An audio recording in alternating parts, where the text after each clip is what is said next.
Hello students. तो पिछले अध्याय में हमने पढ़ा बेटा कि किस प्रकार जो भारतीय कपड़ा था पूरे यूरोप में विश्व में जो भारतीय कपड़े की ज़बरदस्त मांग थी।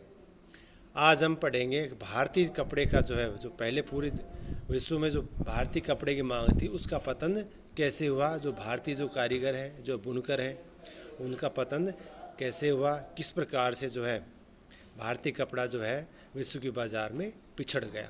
तो देखिए, भारतीय कपड़े का पतन। ब्रिटेन में सूती कपड़े के विकास में भारतीय कपड़ा उत्पादन की कई तरह के असर पड़े। पहला असर ये हुआ, अब भारतीय कपड़े को यूरोप और अमेरिका के बाज़ारों में ब्रिटिश उद्योगों में बने कपड़े से मुकाबला करना पड़ता था। अब कह रहा है अब भारतीय कपड़ों को यूरोप और अमेरिका में बाज़ारों जो या ब्रिटिश उद्योगों में बने कपड़े से मुकाबला करना पड़ता था। क्यों? क्योंकि अब जो यूरोप, अमेरिका और ब्रिटेन में जो कपड़ा बनता था बेटा, वो कपड़ा किससे बनने लगा? मशीनों से बनता था, जिसकी लागत कम होती थी। दूसरी ओर जो भारतीय कपड़ा था वो किससे बनता था? हाथों से बनता, जो महंगा होता था। दूसरा, भारत से इंग्लैंड को कपड़े का निर्यात करना मुश्किल होता जा रहा था, क्योंकि ब्रिटिश सरकार ने भारत से आने वाले कपड़े पर भारी सीमा शुल्क थोप दिए थे। इंग्लैंड में बने सूती कपड़े से 19वीं सदी की शुरुआत तक भारतीय कपड़े को अफ्रीका, अमेरिका, यूरोप के परंपरागत बाज़ारों से बाहर कर दिया गया। ये कह रहा है इंग्लैंड में बने सूती कपड़े ने 19वीं सदी की शुरुआत तक भारतीय कपड़े को अफ्रीका, अमेरिका, यूरोप के बाज़ारों से बाहर कर दिया, जहाँ पर किसी समय में भारतीय कपड़े की ज़बरदस्त मांग थी। इस वजह से भारत में हज़ारों जो बुनकर हैं, कपड़ा बनाने वाले जो बुनकर हैं, वो बेरोज़गार हो गए। सबसे बुरी जो मार है बंगाल के बुनकरों को पड़ी। ब्रिटिश और यूरोपीय कंपनियों ने भारतीय माल खरीदना बंद कर दिया और उनके एजेंटों ने तयशुदा आपूर्ति के लिए बुनकरों को पेशगी, जो पहले जो रकम दी जाती थी एडवांस में, उसको देना बंद कर दिया। परेशान बुनकरों ने मदद के लिए बार बार सरकार से गुहार लगाई, सरकार से अपील की। अभी कह रहा है एक उदाहरण है बेटा एक बुनकर का कि हम भूखे मर जाएंगे। 1823 में भारत की कंपनी सरकार को 12,000 बुनकरों की तरफ से एक पत्र मिला, जिसमें कहा गया था कि हमारे पुरखों और हम लोगों को कंपनी से पेशगी मिलती थी, जिससे हम कंपनी के लिए बढ़िया बढ़िया कपड़े बुनकर अपने परिवार का पेट पालते थे।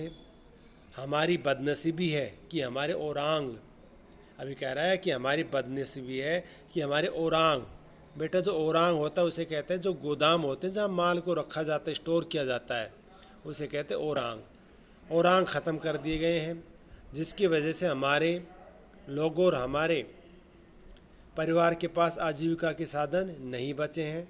हम बुनकर हैं और हम कोई दूसरा काम नहीं जानते, अगर दूसरा कारोबार नहीं जानते।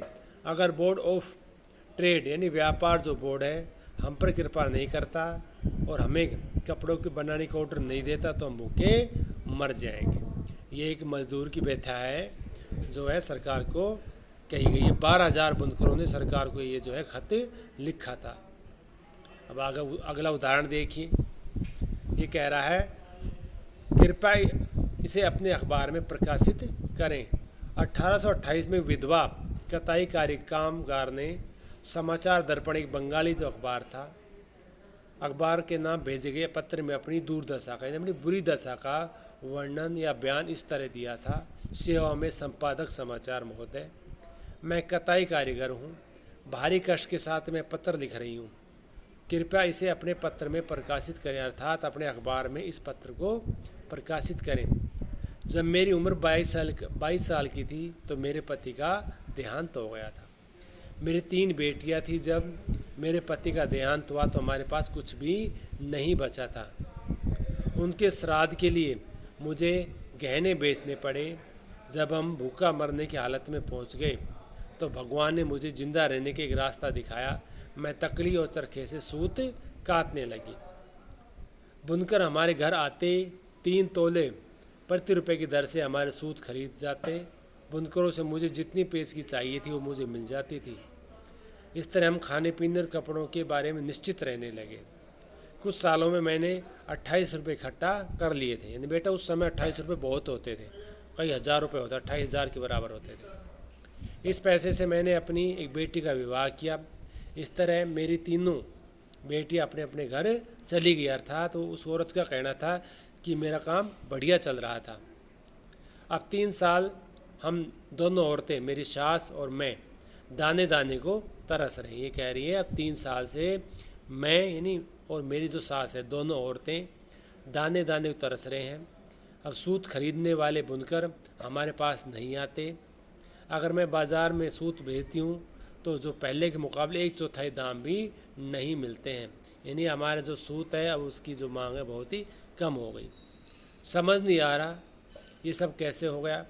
मैंने बहुतों से पूछा है, लोग कहते हैं कि बाहर से बिताली विलायती जो जो लोग हैं, अंग्रेज़ जो लोग हैं, सूत आयात किया जा रहा है, यानी बाहर से सूत खरीदा जा रहा है।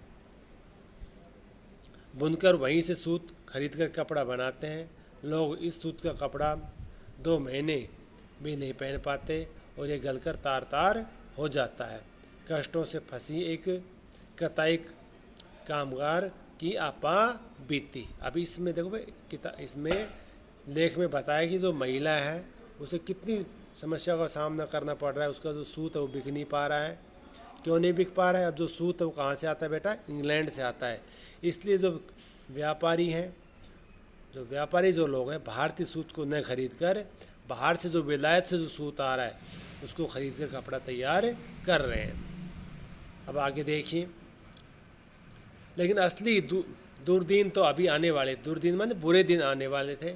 1830 के दशक तक भारतीय बाजार ब्रिटेन से बने सूती कपड़ों से अट गए। ये कह रहा 1830 के दशक में जो भारतीय जो मार्केट था वो ब्रिटेन में बने सूती कपड़े से पूरी तरह अट गया था।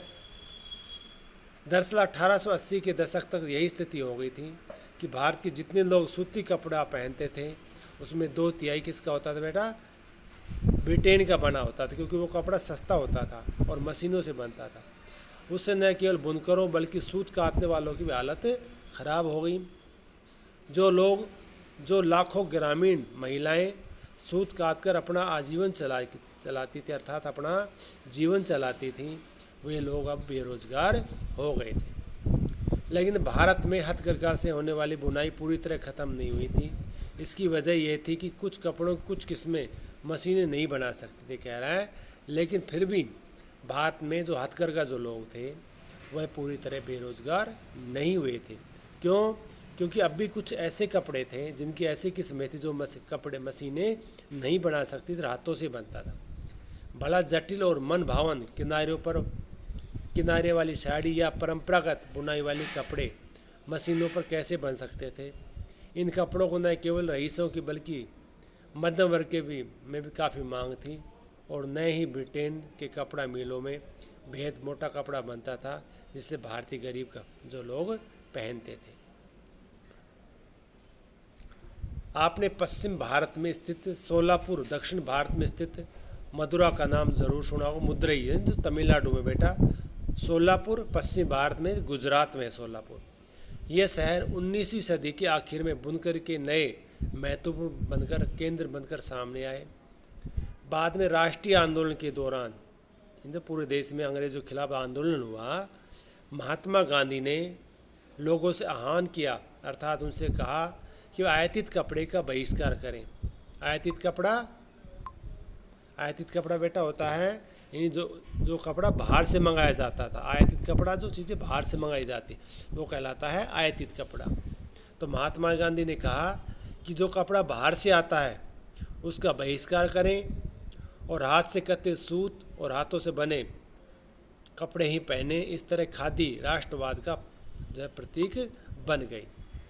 चरखा भारत की पहचान बन गया और 1931 में उसे भारतीय राष्ट्रीय कांग्रेस के तिरंगे झंडे के बीच में पट्टी में जगह दी गई। आइए देखें आजीविका के साधन गंवा चुके बुनकर और सूत काटने वालों को क्या हुआ।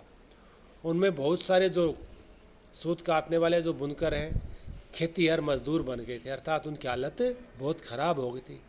हालत ख़राब क्यों हो गई थी? क्योंकि अब जो कपड़ा बेटा कहाँ से बन के आ रहा था, ब्रिटेन से बन के आ रहा था। कुछ काम की तलाश में शहरों की तरफ चले गए। बहुत से देश से बाहर अफ्रीका, दक्षिण अफ्रीका के बागानों में या खदानों में बेटा काम करने के लिए चले गए।